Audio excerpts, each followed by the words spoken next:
Tujuh bal.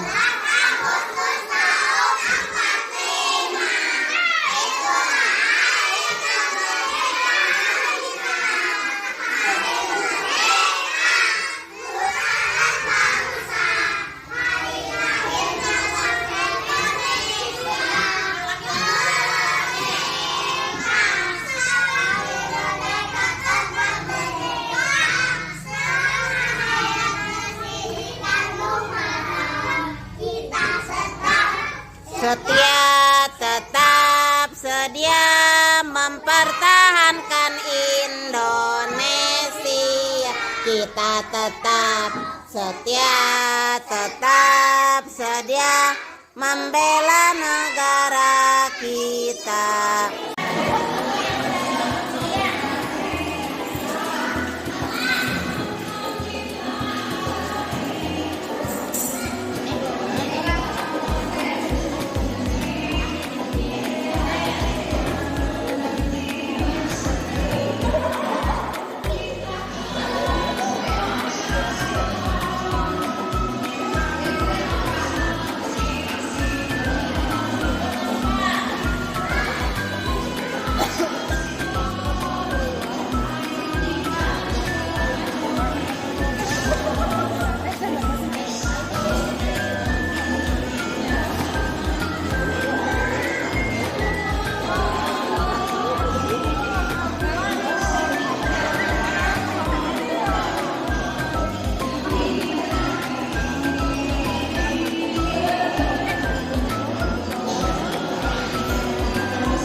Punten Umi.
Nabi Muhammad Sallallahu Alaihi Wasallam, para keluarganya, para sahabatnya, juga orang sadaya.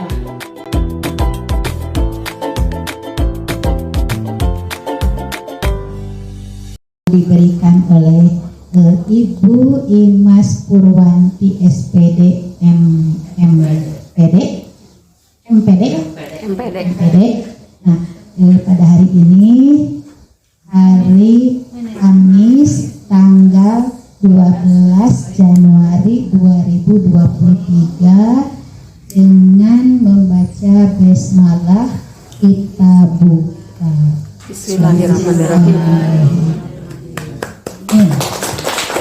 Mudah-mudahan Bu Imas lancar terus, semangat terus ya. Itu yang hanya Ibu bisa doakan untuk Bu Imas. Warahmatullahi wabarakatuh. Waalaikumsalam warahmatullahi wabarakatuh. Alhamdulillah, nahmaduhu wa nasta'inuhu wa nastaghfiruh wa na'udzu billahi min syururi anfusina wa min sayyiati a'malina. May yahdihillahu fala mudilla lahu wa may yudlil fala hadiya lahu. Amma ba'du. Pertama-tama marilah kita panjatkan puji serta syukur kehadirat Allah Subhanahu wa taala yang mana berkat iradahnya alhamdulillah pada siang ini kita dapat berkumpul di TK Bakti Pertiwi Boros dalam rangka melaksanakan tugas CGP modul 1.4 aksi nyata budaya positif. Yang saya hormati Ibu Pengawas TK Kecamatan Tanjung Kerta Tanjung Bendar Surian, Ibu Ketua IGTKI Tanjung Kerta Tanjung Bendar dan Surian, Ibu Kepala Sekolah TK Tanjung Kerta Tanjung Bendar dan Surian, juga rekan-rekan semua yang saya hormati.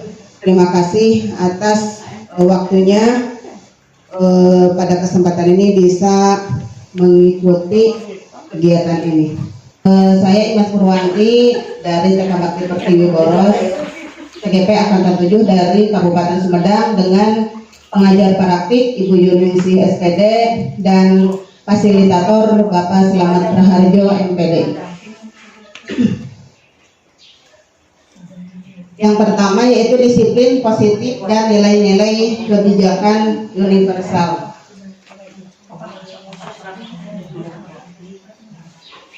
Sebelum dilanjutkan ke materi, kan tadi kata Ibu Pengawas, Ibu Ketua juga kita harus semangat ya Bu. Kita semangat dulu. Kita itu walaupun sudah jam 11:30, tapi tetap semangat pagi. Semangat pagi yang kalau pagi-pagi masih cerah, masih fresh gitu ya Bu. Jadi kalau saya bilang semangat pagi, Ibu bilangnya 3 kali, pagi-paginya. Semangat pagi. Pagi. Masih terus. Lihat Bu. Semangat pagi. Kalau saya bilang pagi, tepuk 1 kali, bilang siang, tepuknya 2 kali, bilang malam tidak ada tepuk. Ulangi lagi. Semangat pagi. Tuh, kenapa saya kasih nota? Pakai semangat, bukan pakai semangat, berarti semangat pagi. Pagi. Pagi bumbun,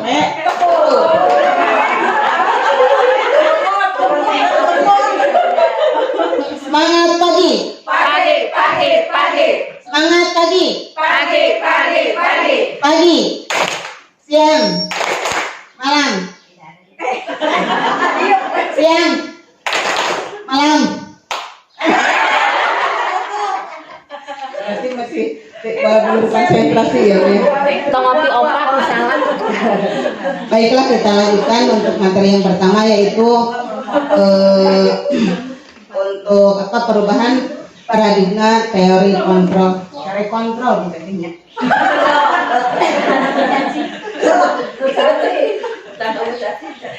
Nah, di sini ada ilusi guru mengontrol murid dan ilusi bahwa semua penguatan positif, efektif dan bermanfaat. Pada dasarnya kita tidak dapat memaksa murid untuk berbuat sesuatu jika murid tersebut memilih untuk tidak melakukannya. Ini mungkin sesuai dengan yang kita ketahui sekarang dengan adanya Merdeka Belajar. Jadi kita tidak bisa memaksa kepada murid untuk berbuat sesuatu. Terus penguatan positif atau bujukan adalah bentuk-bentuk kontrol. Segala usaha untuk mempengaruhi murid agar mengulangi suatu perilaku tertentu adalah suatu usaha untuk mengontrol murid tersebut. Jadi kita harus memberikan penguatan yang positif. Nah, bagaimana seseorang bisa merubah dari paradigma stimulus respon kepada pendekatan teori kontrol? Stephen Covey mengatakan bahwa bila kita ingin membuat kemajuan perlahan, sedikit-sedikit ubahlah sikap kita atau perilaku Anda atau perilaku kita. Namun bila kita ingin memperbaiki cara-cara utama kita, maka perlu kita mengubah kerangka acuan kita. Ubahlah bagaimana Anda melihat dunia, bagaimana Anda berpikir tentang manusia. Ubahlah paradigma Anda, skema pemahaman dan penjelasan aspek-aspek tertentu tentang realitas. Yang mana tadi telah disampaikan oleh Ibu Pengawas juga bahwa seandainya kita ingin berubah, maka harus merubah paradigma kita. Jangan diam di tempat. Jadi kita harus merubah sesuai dengan perkembangan zaman, di mana anak itu berkembang sesuai dengan kodrat alamnya dan berkembang sesuai dengan kodrat zamannya. Itu menurut filosofi Ki Hajar Dewantara. Nah, yang selanjutnya perubahan paradigma stimulus dan respon teori kontrol. Siapa sesungguhnya yang memiliki kontrol? Yang pertama stimulus respon, kita mencoba mengubah orang agar berpandangan sama dengan kita. Sedangkan teori kontrolnya, kita berusaha memahami pandangan orang lain tentang dunia atau tentang kita. Ya. Jadi merubah dari stimulus respon kepada teori kontrol, gitu Ibu. Yang pertama yang asalnya kita mengubah orang agar berpandangan sama dengan kita, jadi kita harus merubah dengan berusaha memahami pandangan mereka seperti apa. Terus perilaku buruk dilihat sebagai suatu kesalahan. Jadi kita melihat kesalahan orang lain itu menjadi bahwa itu perilaku yang buruk. Padahal semua perilaku itu memiliki tujuan. Kita tidak boleh memandang bahwa orang lain itu salah. Kita tidak boleh memandang bahwa orang lain itu bodoh, gitu ya.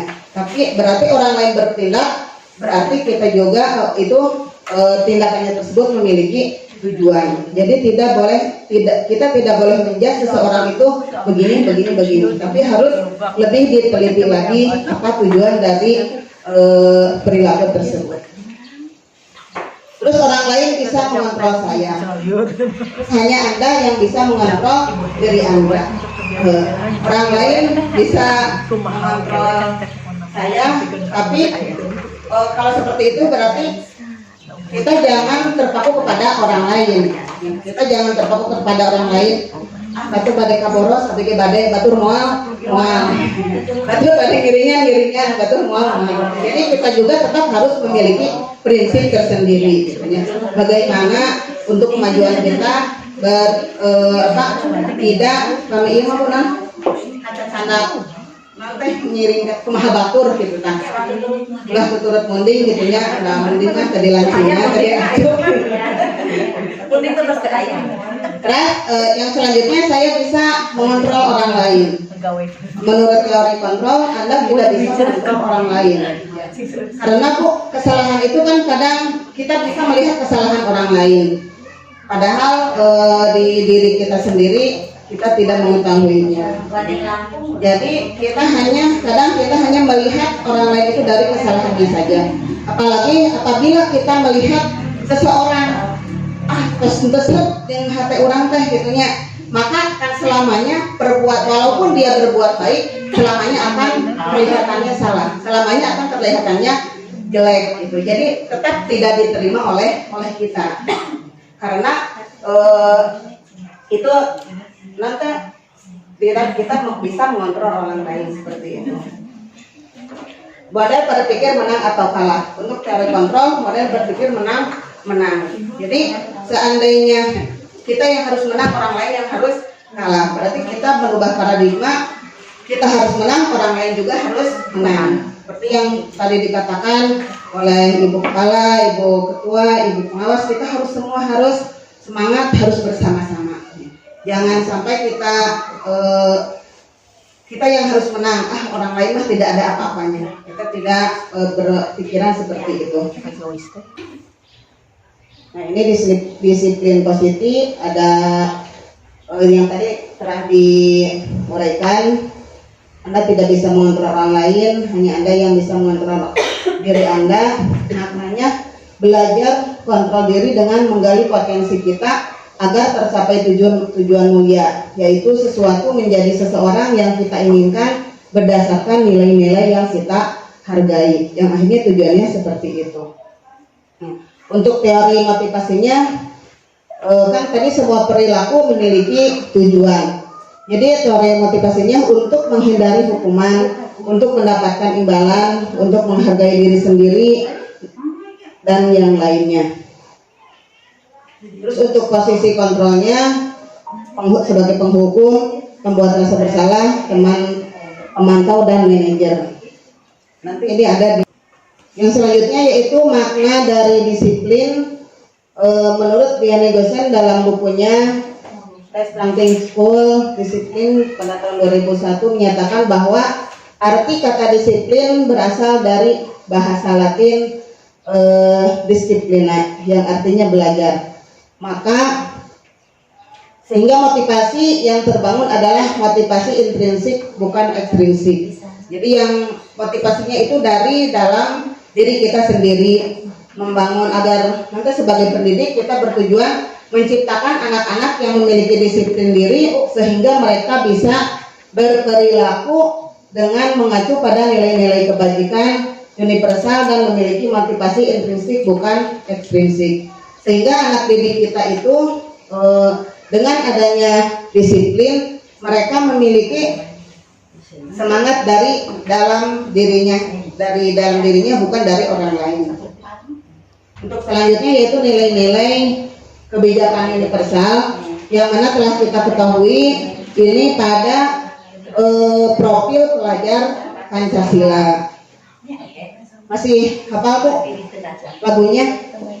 1, 2, 3. Belajar Pancasila, beriman dan bertakwa pada Tuhan Yang Esa dan berakhlak mulia, berkebinekaan global, gotong royong mandiri, kreatif dan bernalar kritis. Jadi kita menciptakan nilai-nilai kebajikan universal dari profil pelajar Pancasila. Ini mungkin sesuai dengan kurikulum sekarang yang kita hadapi di kurikulum Merdeka Belajar. Kita harus menciptakan anak-anak yang beriman, bertakwa pada Tuhan Yang Maha Esa, berhak mulia, mandiri, bernalar kritis, berkebinekaan global, gotong royong dan kreatif. Untuk materi pertama ditutup dengan pantun. Di Sukasari banyak orang kaya, Juragan Bis salah satunya. Sekian presentasi dari saya. Terima kasih atas perhatiannya. Itu mungkin untuk materi yang pertama. Ayam bebek. Ayam bebek. Bebek ayam. Bebek ayam. Ayam bebek. Ayam bebek. Berapa jumlah ayam?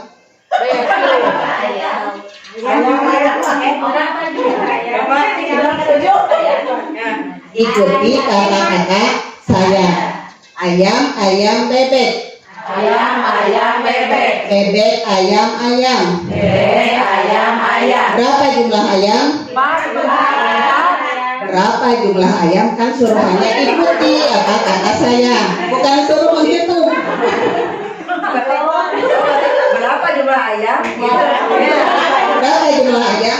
Berapa jumlah ayam? Jawabannya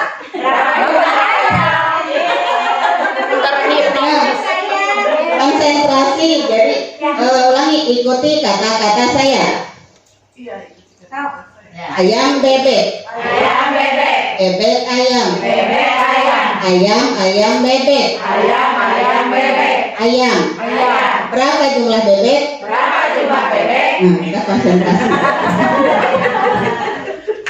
Ya, terima kasih. Kita lanjutkan pada materi yang kedua, teori motivasi hukuman dan penghargaan dan restitusi.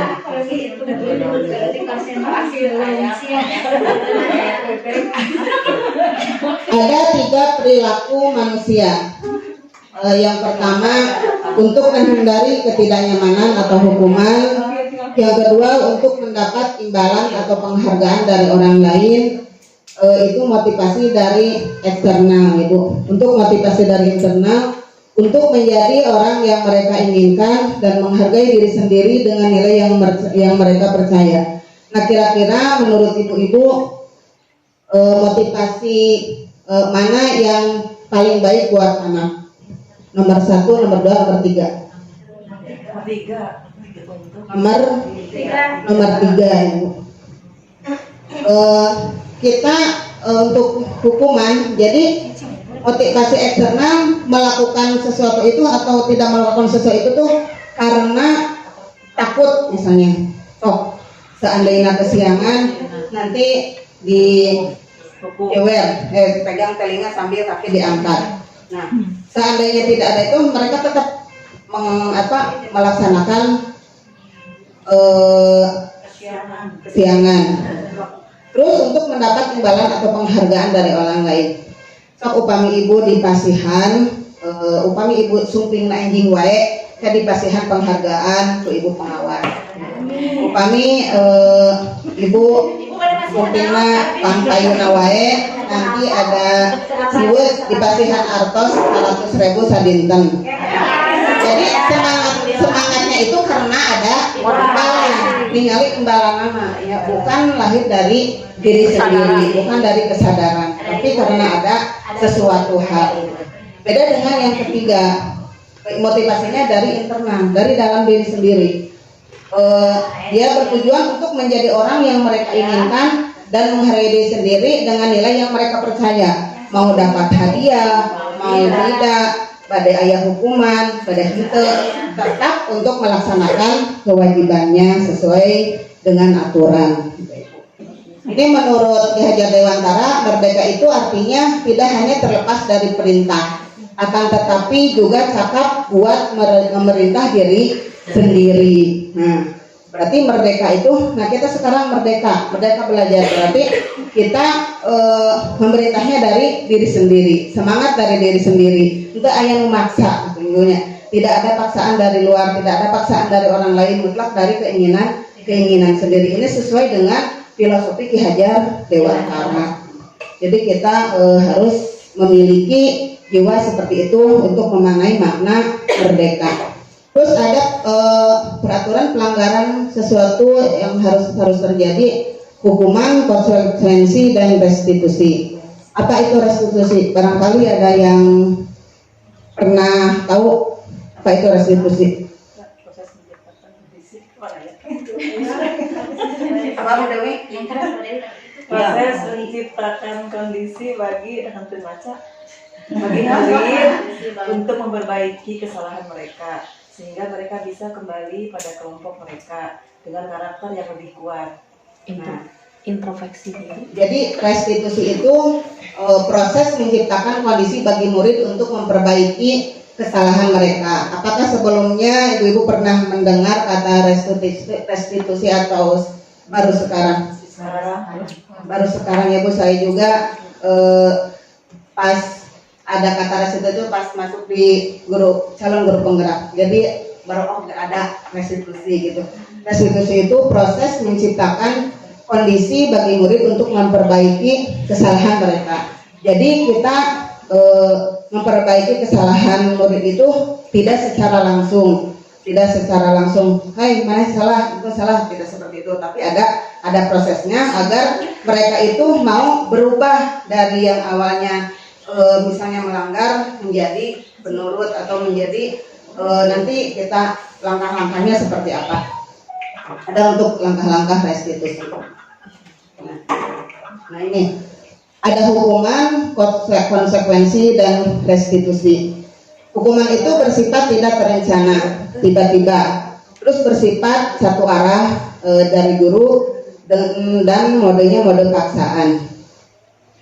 Jadi hukuman itu misalnya kita atau ada guru atau teman-teman yang terlambat datang langsung dihukumi, gitu, dihakimi. Kenapa kamu? Nah, itu.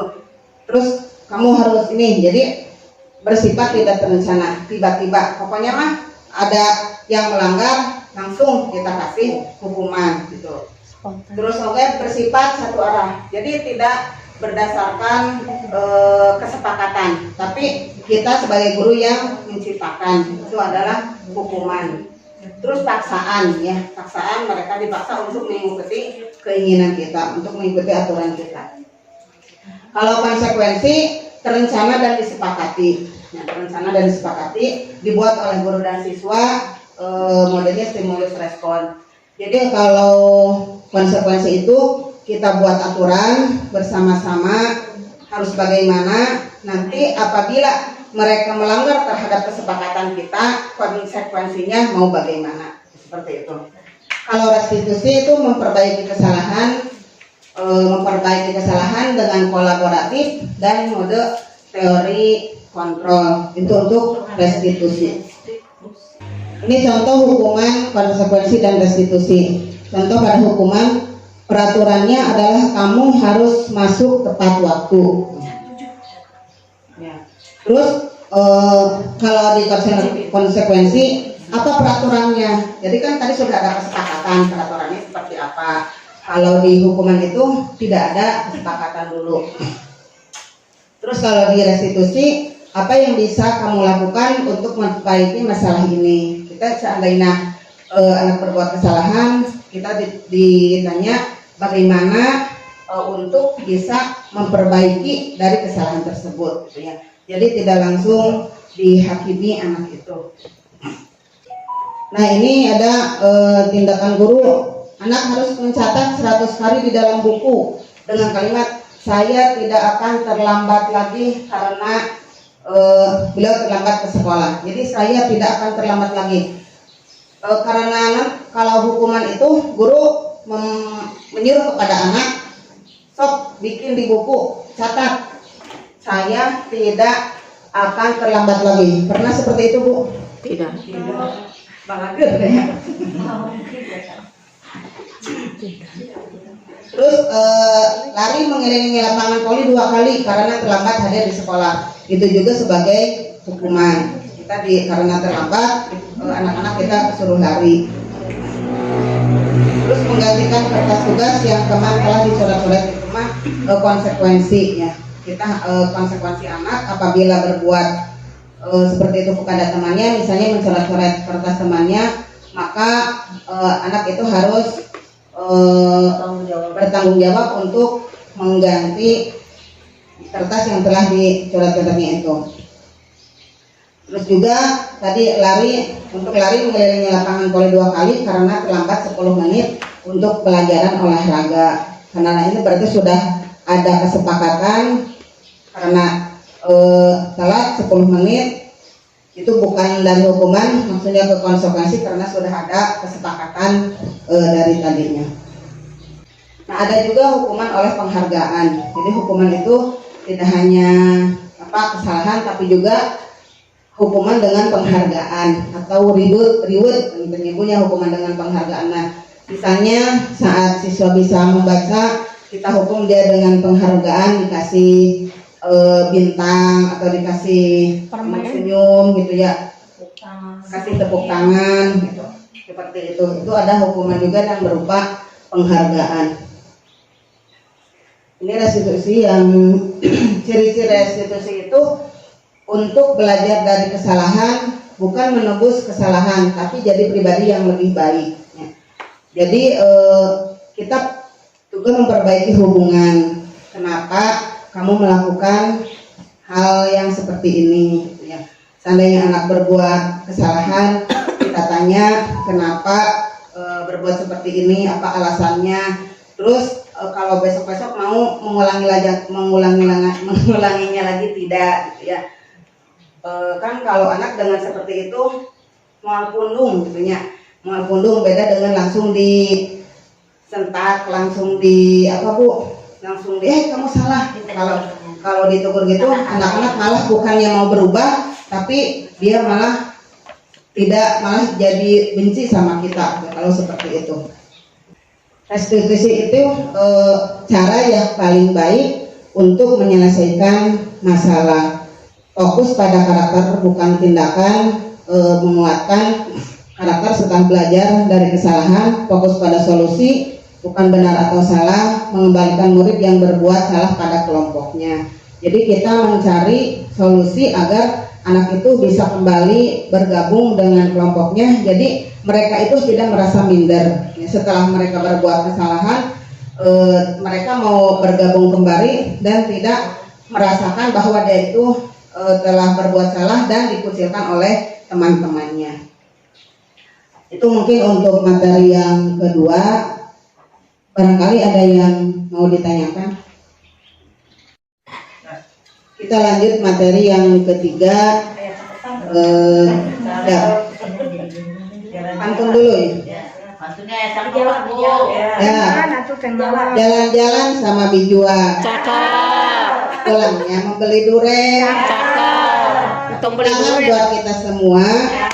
Sudah jadi guru hebat dan juga keren. Alhamdulillah, semangat Ibu. Sudah keren semuanya.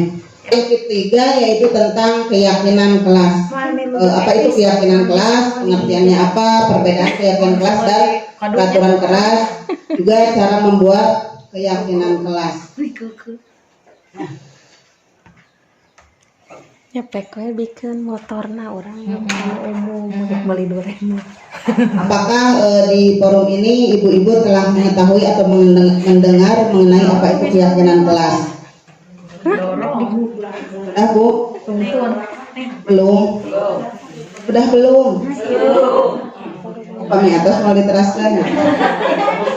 Keyakinan yang terang. Memori. Belakangnya no hukuman, no konsekuensi dan no reward. Tapi munculkan motivasi intrinsik, munculkan motivasi dari dalam diri anak itu sendiri.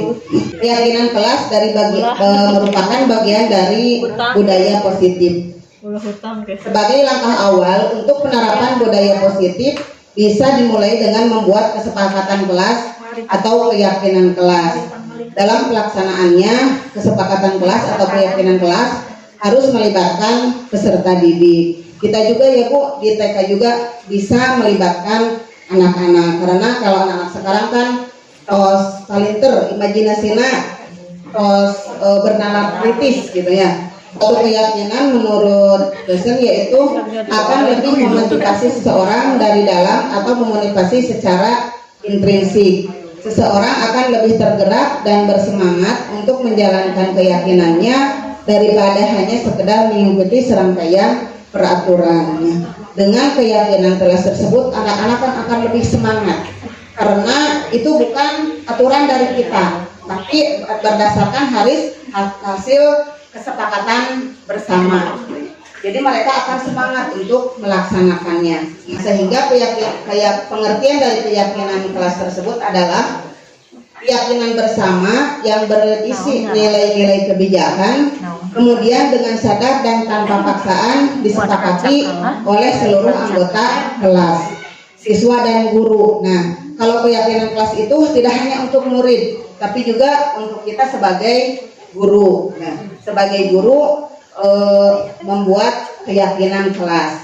Jadi kalau misalnya kita melanggar dari keyakinan tersebut, berarti konsekuensinya kita juga harus mengikuti aturan-aturan bagaimana dari hasil kesepakatan keyakinan kelas tersebut.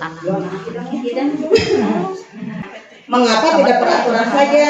Mengapa harus keyakinan kelas? Analoginya seperti helm dan motor. Ini kan pakai motor, pakai helm. Yang ini tidak pakai motor, tidak pakai helm, makanya Dipiriwit, ya, dipiriwit. Seandainya kita berpikiran bahwa pakai helm itu aturan, kan orang cewek pamili bade tak kota, pamili bade ngalewat polisi, namanya pakai helm. Beda dengan keyakinan. Seandainya kita sudah berkeyakinan bahwa pakai helm itu untuk keselamatan kita, bukan untuk pak polisi, kita kemanapun akan pakai helm karena keyakinan kita bahwa pakai helm itu untuk keselamatan kita, bukan untuk polisi. Seperti itu. Itu bedanya antara aturan dengan keyakinan. Antara aturan dengan keyakinan. Ibu-ibu sok sebelum mana? Resep keyakinan, resep aturan? Keyakinan. Kalau di kelas, mengapa tidak peraturan saja? Mengapa harus keyakinan kelas? Karena untuk mendukung motivasi intrinsik, kembali ke nilai-nilai atau keyakinan-keyakinan yang ada di dalam diri seseorang. Karena keyakinan lebih menggerakkan seseorang dibandingkan mengikuti serangkaian peraturan-peraturan. Nah, tadi betul dikatakan oleh Bu Nani, daripada kalau aturan-aturan itu susah gitu ya. Jadi kadang-kadang bari ngalaksanakan tapi bari ada punya bari kadang untuk mau gitunya bari kedumel gitu. Beda dengan keyakinan kita, mau apapun itu akan kita laksanakan. Tujuan keyakinan kelas, dengan adanya keyakinan kelas yang sudah dibuat dan disepakati bersama-sama, diharapkan siswa tidak lagi terpaksa dan terancam dalam berbuat kebajikan yang sesuai dengan nilai-nilai karakter. Sehingga melalui keyakinan kelas terciptalah budaya positif di kelas dan sekolah. Ya. Itu dalam keyakinan kelas. Ciri-ciri keyakinan kelas. Pembuatan keyakinan kelas melibatkan semua warga kelas, berisi nilai-nilai kebijakan. Terus keyakinan kelas hendaknya tidak terlalu banyak sehingga mudah diingat dan mudah dipahami oleh warga kelas. Menggunakan kalimat positif, hindari penggunaan kata jangan dan dilarang. Keyakinan kelas perlu ditinjau ulang agar tetap relevan. Nah, ini yang jadi acuannya, penggunaan kata jangan dan dilarang itu sesuai dengan kita sebagai guru utama anak-anak itu hindari kata jangan dan dilarang sesuai dengan keyakinan kelas kita. Nah, untuk itu juga berarti kita setelahnya kita tahu adanya keyakinan kelas, kita ciptakan untuk aturan tersebut dilarang membawa nok-nok. Berarti kita kata-katanya ganti dengan kan itu mah aturan. Nah, gitu. Dengan bahasanya yang lebih halus yang mengarah kepada keyakinan kelas. Ya. Terus juga makanan yang mengandung nitrogen gitu ya, makanan yang ngebul. Sekarang kan Pak Kadis 2 itu nok-nok dan ciki ngebul. Ini contoh peraturan kelas yang dibuat siswa. Menghargai orang yang sedang berbicara, belajar dengan tekun, mengerjakan tugas tepat waktu, ramah kepada teman dan guru, datang tepat waktu, menjaga barang yang ada di kelas atau barang orang lain, menjaga kedamaian dan ketentraman, dan peduli kepada teman. Ini salah satu contoh yang dibuat siswa. Nah, peraturan kelas dijadikan keyakinan kelas. Tadi dari poin 1, 6, dan 7 bisa kita masukkan ke dalam nilai saling menghormati. Terus poin 2 dan 3 bisa kita masukkan ke dalam nilai ketekunan. Poin 4, 5, dan 8 bisa kita masukkan ke dalam nilai ingin diterima. Nah, sehingga seperti ini. Nah, sehingga keyakinan kelas yang terbentuk seperti ini. Kami meyakini bahwa sangat penting untuk menghormati semua orang dan barang milik orang lain. Terus kami meyakini bahwa sangat penting untuk mengerjakan pekerjaan yang telah ditugaskan pada kita dengan tekun.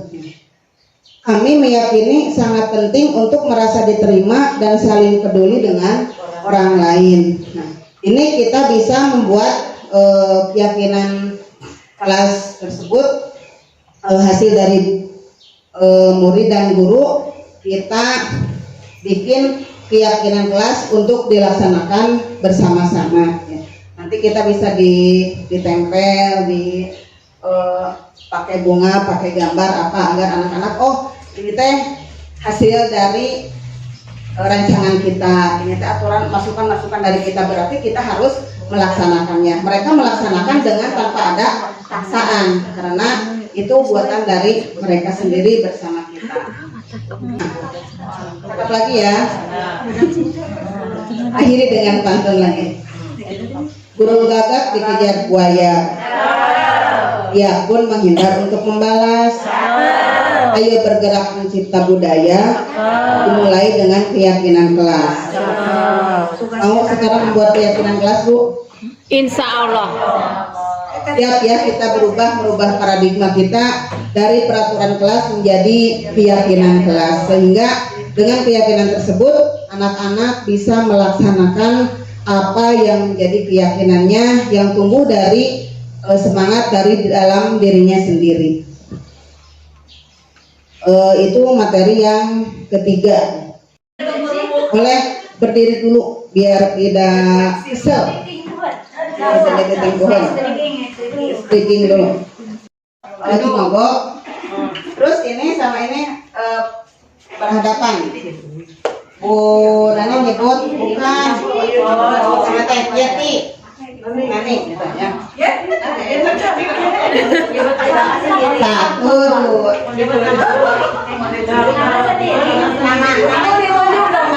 Nama ini Dongkok. Nani ya Yeti. Masing-masing apa namanya? Satu, dua, tiga. Di sini senang, di sana senang, di mana-mana hatiku senang. Di rumah senang, di sekolah senang, di mana-mana hatiku senang. Kalau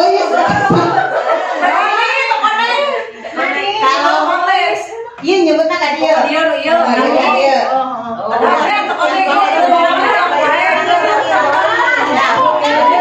Ini senang, Di sana senang, di mana-mana hatiku senang.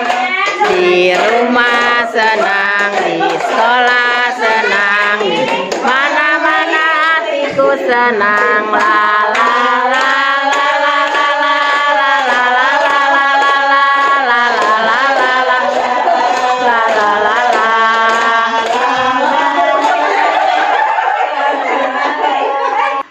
Baiklah, kita lanjutkan pada materi yang keempat, yaitu kebutuhan dasar manusia. Barangkali sudah kita ketahui untuk kebutuhan dasar manusia. Coba siapa yang akan menyebutkan kebutuhan dasar manusia yang telah kita ketahui? Atur nuhun, Bu. Bu Nani.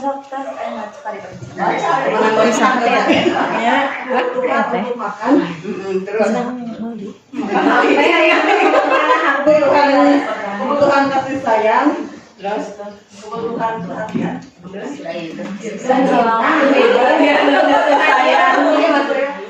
kebutuhan healing, makan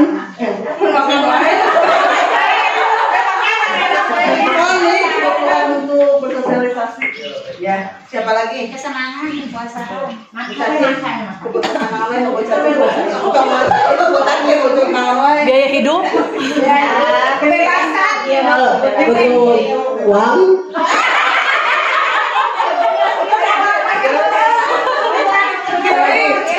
Betul. Jalan-jalan. Hidup. Jalan-jalan. Betul, jalan-jalan. Kebebasan, tapi bukan berarti kebebasan yang Sebebas-bebasnya. kebebasan yang positif.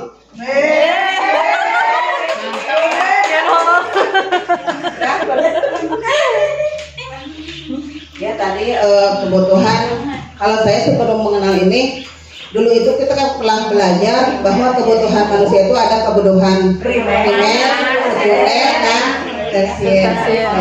Ya, kebutuhan sandang, papan pangan, kebutuhan kemewahan, ya ya yang itu. Nah untuk pada kesempatan ini 5 kebutuhan dasar manusia yang pertama yaitu kebutuhan untuk bertahan hidup. Perlu ya kita bagaimana agar kita tetap bertahan hidup. Yang kedua kebutuhan cinta dan kasih sayang. Love and love and belonging. Nah, kita ada kebutuhan akan cinta dan kasih sayang. Terus kebutuhan kebebasan, kebutuhan kesenangan dan kebutuhan kekuasaan.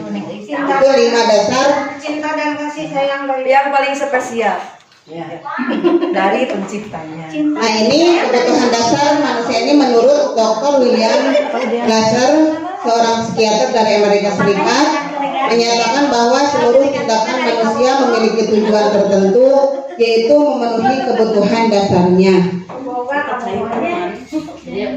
Nah, ini kebutuhan untuk bertahan hidup ya.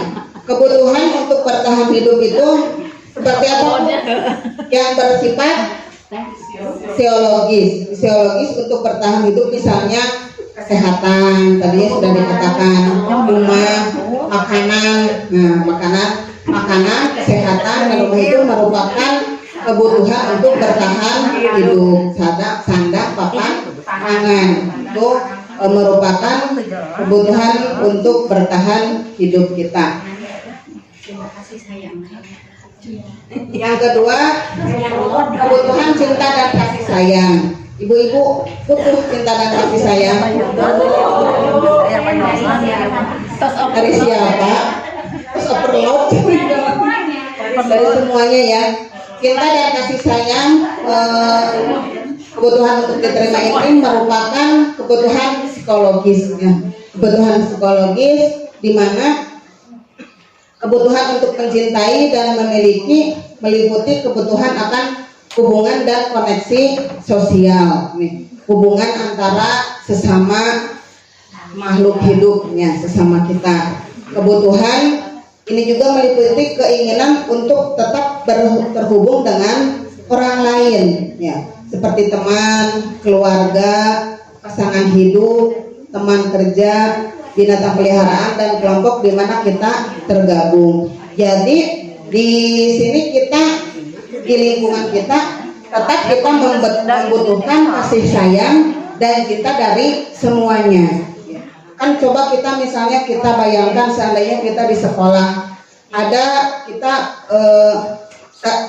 bersama teman, kita ada yang tidak setuju misalnya, baut-baut ya. Terus kalau seperti itu kita akan merasa aman tidak Bu? Kita akan merasa nyaman tidak? Tidak ya. Si pejauh rumah. Nah itu seperti itu. Jadi terus dengan pasangan hidup, dengan suami, kalau kita berarti dengan suami. Seandainya kita tidak ada kasih sayang dan cinta dari suami, di rumah mau seperti apa? Tidak nyaman, mau betah dari ibunya di bumi teh. hanya si Tiko yang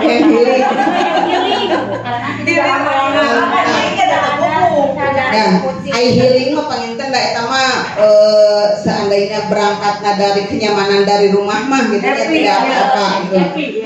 Nya happy wae nu aya. Seandainya kita tidak ada kenyamanan dari pasangan hidup kita, mungkin kita bertahan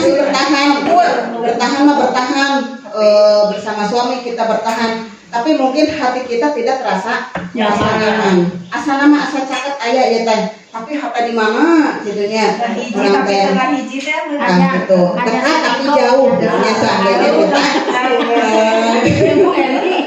tidak ada cinta dan kasih sayang. Dekat sama tapi serasa jauh. Tapi kalau kita sudah merasa ada cinta, ada kasih sayang, walaupun jauh tapi akan terasa dekat. Seperti itu ya. Jadi akan terasa lama terus.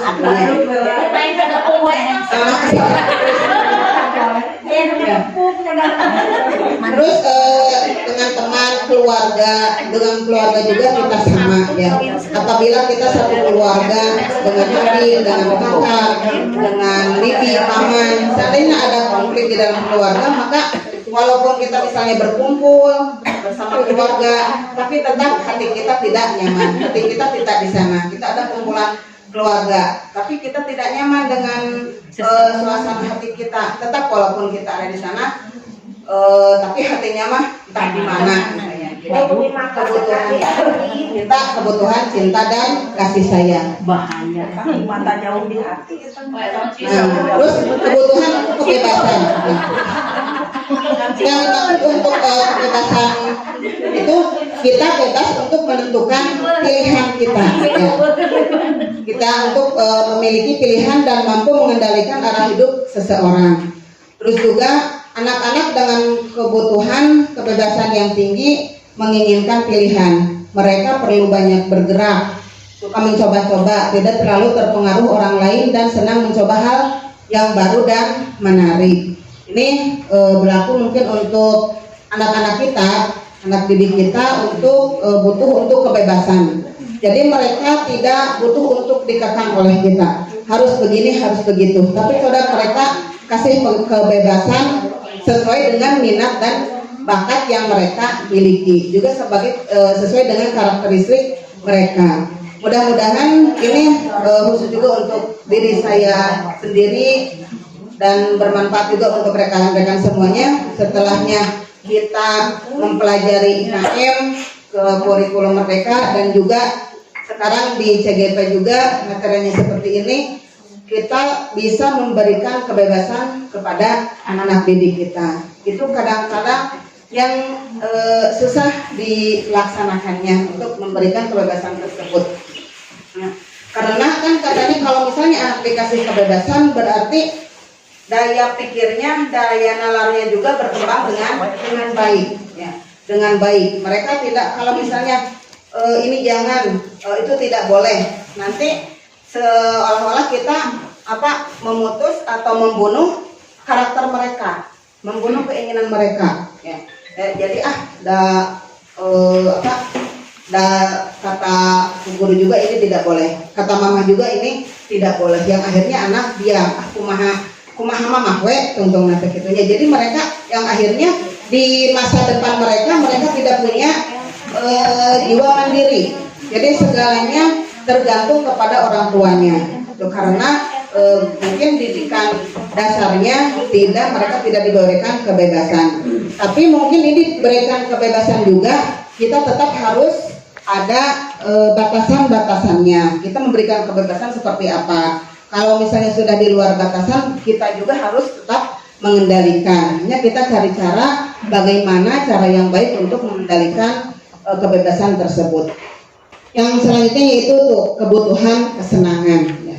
Ibu butuh senang? Betul. Sangat butuh sekali. Ya. Coba kita bayangkan, daya mainan teh mana dugi kalohor ngantosan di da alim uih gitu ya. Jadi kita harus menciptakan kesenangan untuk belajar anak. Untuk bermain, tertawa, bagaimana caranya? Karena anak juga mungkin sama kita sama kebutuhan dalam hal kesenangannya. Coba misalnya kalau kita tidak ada kesenangan sama sekali, Bu, jika nanti terus putus asa, ya, putus harapan, daripada dia terima mending cabut we tangkal sampe, cabut we tangkal cikur, gitu. Itu karena kita butuh untuk kesenangan. Nah, yang terakhir yaitu butuh kekuasaan. Kepuasan ini, kebutuhan ini berhubungan dengan kekuatan untuk mencapai sesuatu, menjadi kompeten, menjadi terampil, diakui atas prestasi dan keterampilan kita, didengarkan dan memiliki rasa harga diri. Kebutuhan ini meliputi keinginan untuk dianggap berharga, bisa membuat perbedaan, bisa membuat pencapaian, kompeten, diakui dan dihormati. Ya. Ini kita kekuatan untuk mencapai sesuatu. Jadi kita harus semangat, tadi inti nama kita harus semangat untuk mencapai prestasi atas dasar keterampilan yang kita miliki. Mungkin ini untuk materi yang 4, Bu. Apalagi tidak ada uang. Tapi apakah uang menjadi segalanya? Tidak. Tidak. Tapi segalanya Tapi segalanya butuh uang. Nah, yang materi yang kelima yaitu 5 posisi kontrol. Kontrol. Nah, kita sebagai pendidik ada posisi kontrol itu.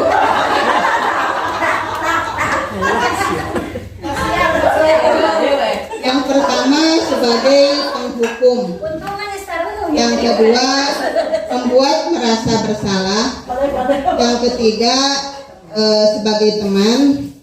Yang keempat pemantau atau monitor. Yang kelima sebagai manajer. Nah, nanti kita di akhir kita refleksikan posisi yang mana yang cocok, yang sudah cocok, yang terdapat di dalam diri kita. Manajer Manajer. Yang pertama sebagai penghukum. Ini merupakan identitasnya yang gagal kalau kita sebagai penghukum. Terus juga kontrolnya dari luar, motivasi untuk menghindari hukuman. Indikatornya, nah, indikator sebagai penghukum yang pertama, guru menghardik, menunjuk-nunjuk, menyakiti, menyindir kepada peserta didiknya. Nah, kalau kamu tidak melakukannya, awas, rasakan. awas ya. Itu kita sebagai penghukum. Awasnya, itu deui di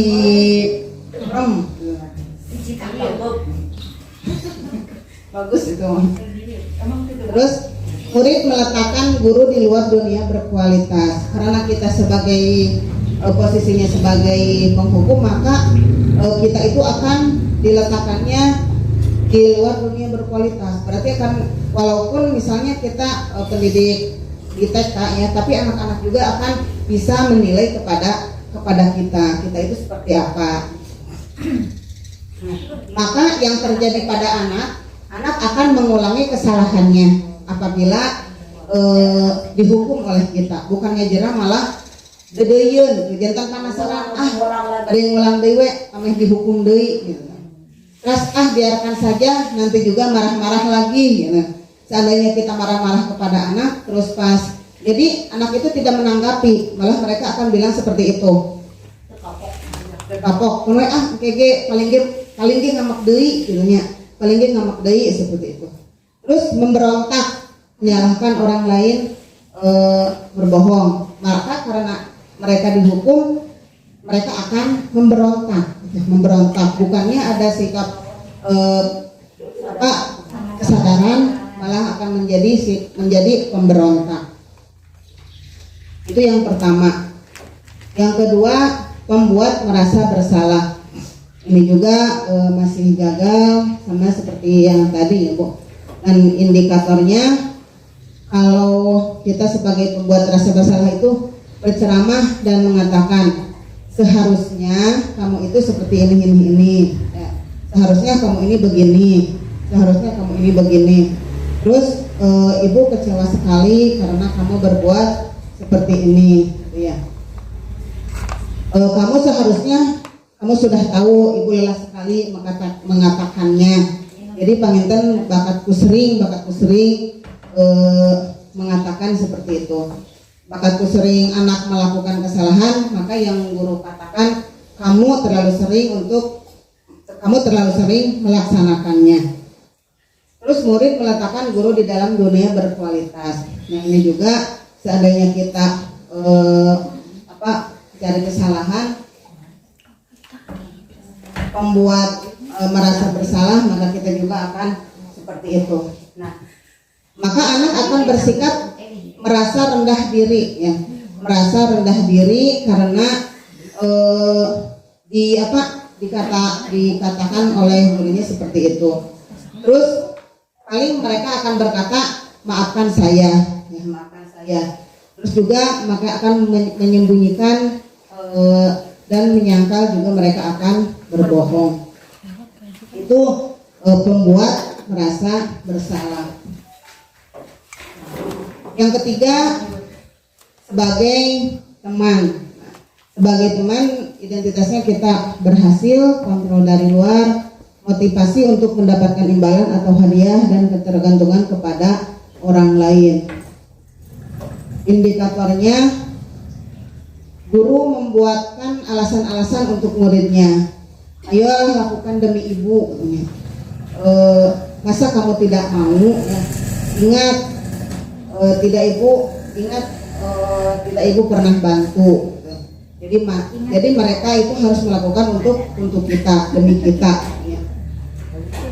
Murid meletakkan guru sebagai orang yang sangat penting di dunia berkualitas. Ya, jadi kita sangat berkualitas. Maka anak akan menjadi anak yang lemah, tidak mandiri, dan akan tergantung. Ya, tergantung karena mereka membuat alasan untuk muridnya sebagai teman. Karena mereka berteman, asa da ibu lagi bager gitu pami etatnya jantan mereka terus tidak mandiri. Jadi ketergantungan nanti bagaimana gurunya saja. Itu sebagai teman. Posisi kita sebagai teman. Yang keempat, pemantau. Indikatornya kalau pemantau itu menghitung dan mengukur. Ya.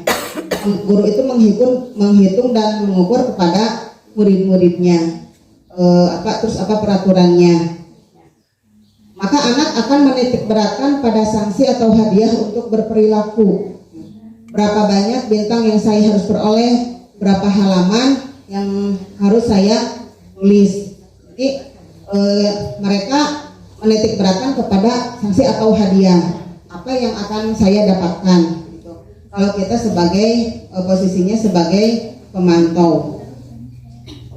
Yang kelima yaitu terakhir sebagai manajer. Nah, ini yang sangat berhasil, sukses, yang menghargai diri sendiri. Dengan indikator sebagai manajer itu guru mengajukan pertanyaan-pertanyaan. Apa yang kita yakini, apa yang bisa kau kerjakan untuk memperbaiki masalah ini. Jadi mereka merasa dihargai, dengan demikian anak akan mengevaluasi diri bagaimana cara untuk memperbaiki dirinya. Ini berarti yang lebih baik. Bagaimana caranya saya bisa memperbaiki keadaan? Ya. Dengan posisi kita sebagai manajer, anak akan berusaha untuk mengevaluasi diri dan untuk merubah dirinya, memperbaiki dirinya, bagaimana cara agar kita bisa memperbaiki keadaan.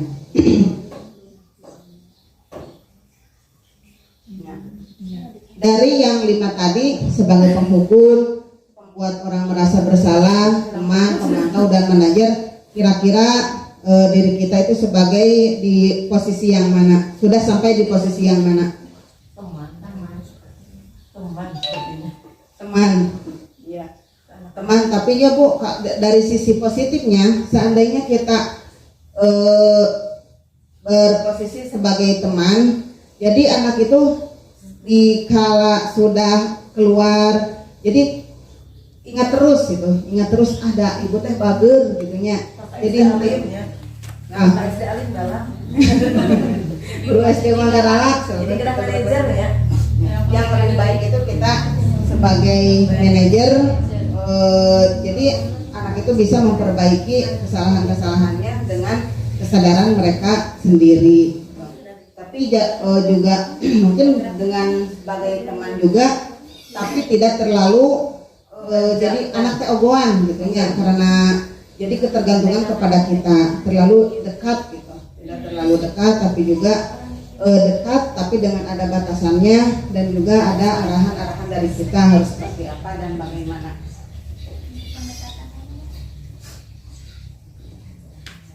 Nah, jadi kita diharapkan bergerak antara peraturan, pemantau, pemberi konsekuensi atau hadiah, nilai-nilai manajer, dan memperbaikinya. Diharapkan kita untuk merubah paradigma menjadi seperti ini.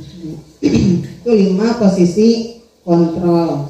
Kita melaksanakan dan juga kita refleksi posisi kita sampai saat ini di mana, berarti harus bisa mencapai yang bagaimana dengan dari materi yang kelima ini. Ada yang ingat apa restitusi itu, Bu?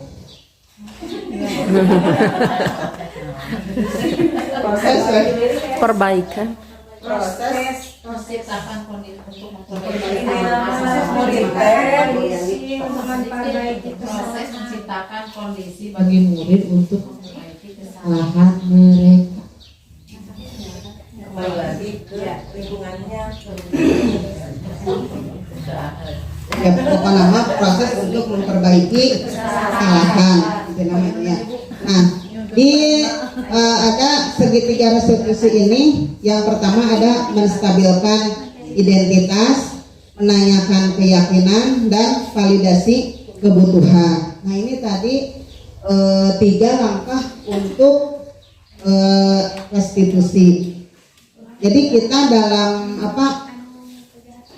menyelesaikan masalah itu harus mengacu pada segitiga restitusi ini. Yang pertama menstabilkan identitas, menanyakan keyakinan, validasi kebutuhan.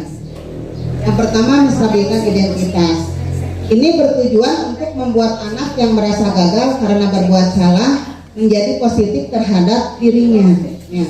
Jadi kerma anak-anak teh salah terus disalahkan, terus disalahkan. Jadi itu mereka akan merasa lebih gagal lagi. Mereka akan merasa menjadi diri yang buruk, gitunya.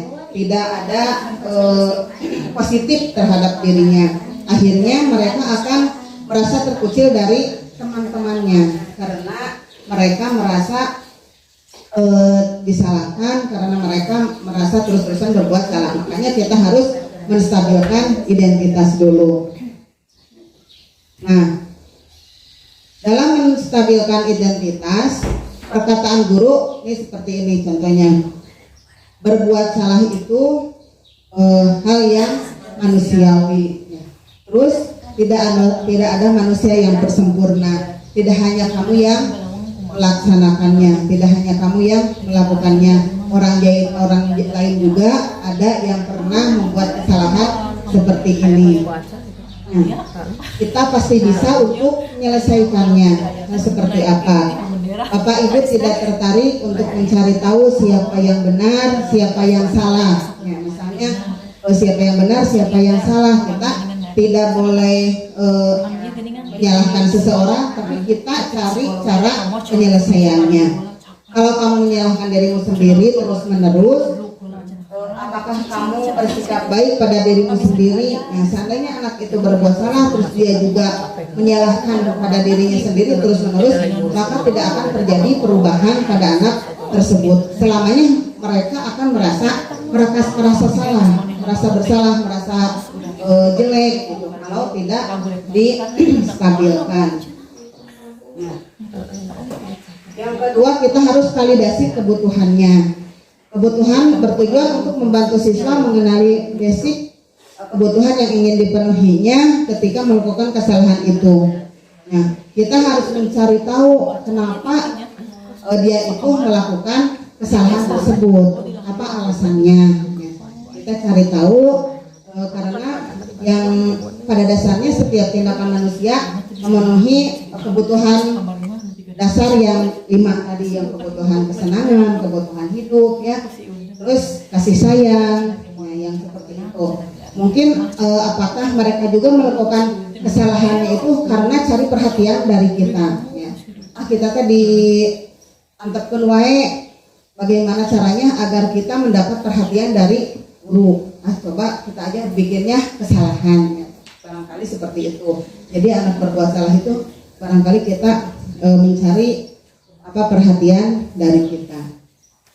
Nah, perkataan gurunya, maka kamu bisa saja akan melakukan hal yang lebih buruk, tapi kamu tidak melakukan, kan? Ya, ada yang lebih buruk lagi dari pekerjaan ini, dari kesalahan ini, tapi kamu tidak melakukannya. Terus apa yang penting bagi kamu? Terus apakah kamu mau belajar cara lain untuk mendapat yang kamu butuhkan tanpa harus memukul, misalnya mau mainan dengan memukul? Kita cari tahu apakah bisa dengan cara lain selain memukul. Nah itu. Terus yang ketiga, menanyakan keyakinan. Menanyakan keyakinan ini bertujuan agar anak melihat kesalahannya dihubungkan dengan norma sosial dan nilai-nilai yang mendasari manusia berinteraksi dengan orang lain. Nah, itu menanyakan keyakinan. Nah, maka perkataan guru, apa nilai yang kita percaya di kelas atau di sekolah kita, nilai-nilai universal apa yang telah kita sepakati. Jadi tadi kita kembali kepada keyakinan kelas kita. Kalau kita sudah ada keyakinan kelas, seandainya anak berbuat kesalahan, kita kembalikan bahwa keyakinan kelas kita juga kan seperti ini. Ketika kamu melakukan itu, kamu menjadi orang yang seperti apa? Nanti seandainya kamu melakukan itu, nanti kamu mau menjadi orang yang seperti apa? Makanya kita harus bisa merubah anak tersebut untuk menjadi ke arah yang lebih baik lagi. Ini materi yang terakhir yaitu tentang segitiga restitusi. Sebelum ditutup hiburannya ya. Contoh salah satu tugas dari restitusi tersebut.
Senyuman abadi warna biru.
Alhamdulillah barusan contoh dari pelaksanaan segitiga restitusi. Mudah-mudahan dengan adanya kegiatan ini saya juga bisa terus mengimplementasikannya di sekolah kepada teman-teman, juga kepada siswa-siswi saya. Amin. Mohon doa dari semuanya, semoga dengan ikut sertanya kegiatan CGP ini sesuai dengan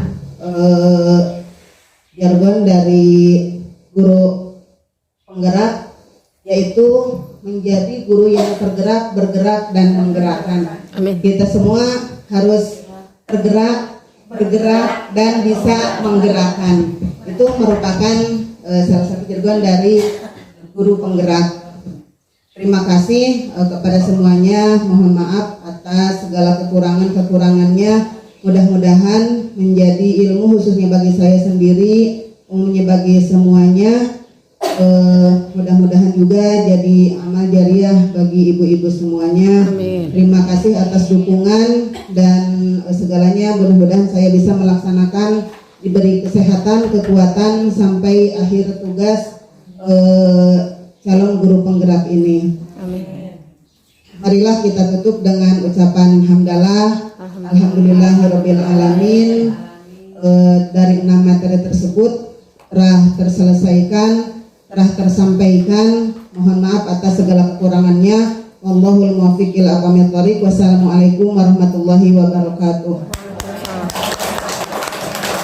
Bertanya kepada Bu Yeni, bagaimana tanggapan Bu Yeni terhadap diseminasi aksi nyata budaya positif yang telah saya sampaikan kepada ibu kepala sekolah dan teman sejawat yang berada di lingkungan Kecamatan Tanjung Panca, Tanjung Medar, dan Surian.